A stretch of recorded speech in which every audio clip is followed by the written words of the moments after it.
Another day, another thing I learned. Are Inner and Outer Mongolia separate countries? Outer Mongolia is the country of Mongolia and Inner Mongolia is a part of China. Outer Mongolia is known as Mongolia and has an official language of Mongolian, although many people also speak Russian. It has a population of a little over 3 million people and the capital city is Ulaanbaatar.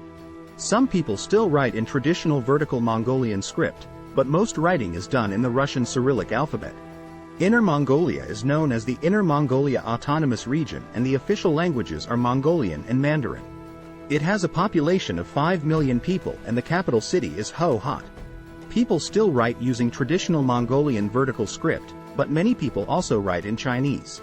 To find out why this is, we have to go back to look at the Mongolian Empire and what happened to it. Before Genghis Khan, the Mongolian plateau was controlled by 5 different tribes. The Chinese tried to keep the tribes focused on each other so they wouldn't attack China. China and the Mongols had an easy relationship, which was why the Great Wall of China was built. From 1203, Genghis Khan united all of the tribes and then, from about 1210, he turned his attention to China and the Jin dynasty.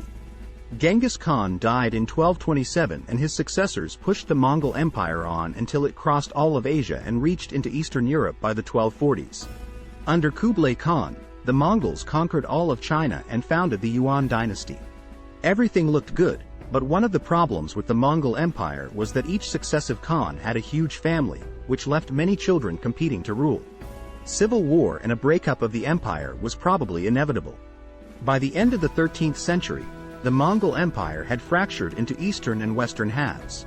Each half was ruled by a Khan, but there were many regional leaders as well. Infighting in the empire increased and it slowly broke into different pieces. The Ming dynasty rose up in China and slowly overthrew the Yuan dynasty, pushing all of the Mongols back to their homeland on the Mongolian plateau. The Mongols concentrated on this area and the capital of Ho-Hat was founded in 1557. At this time, a new dynasty, the Qing dynasty, was rising in China and they were a force to be reckoned with. Within 10 years, they had completely taken over Inner Mongolia.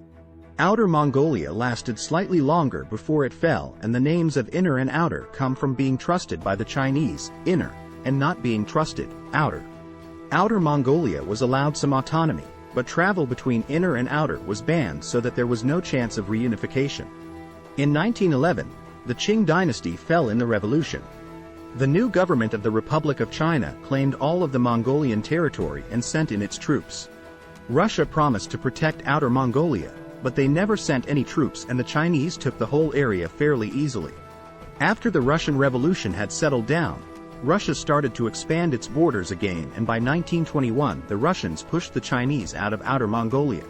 Mongolia declared independence, but had a heavily Soviet-supported communist government. During the Second World War, the Japanese tried to take Mongolia, but Russia managed to keep them at bay. Then, after the war, at the Yalta Conference, the Soviet Union managed to get the other participants to agree to the independence of Outer Mongolia. The Chinese weren't too happy, because they saw Outer Mongolia as part of their territory. With the backing of the Soviet government, there wasn't much China could do and Mongolia became an independent country. However, it was only with the fall of the Soviet Union in 1991 that Outer Mongolia really became independent. Throughout this period, China kept hold of Inner Mongolia and started a program of mass migration of Han Chinese people to ensure that the territory didn't try to break away. Inner Mongolia is a source of many resources for China because it has many rare earth metals and 15% of the world's coal reserves. A lot of people in Mongolia would like to see the two parts of the country reunite, but it seems unlikely. The cultures are too far apart now and China has too strong a grip on Inner Mongolia. And this is what I learned today.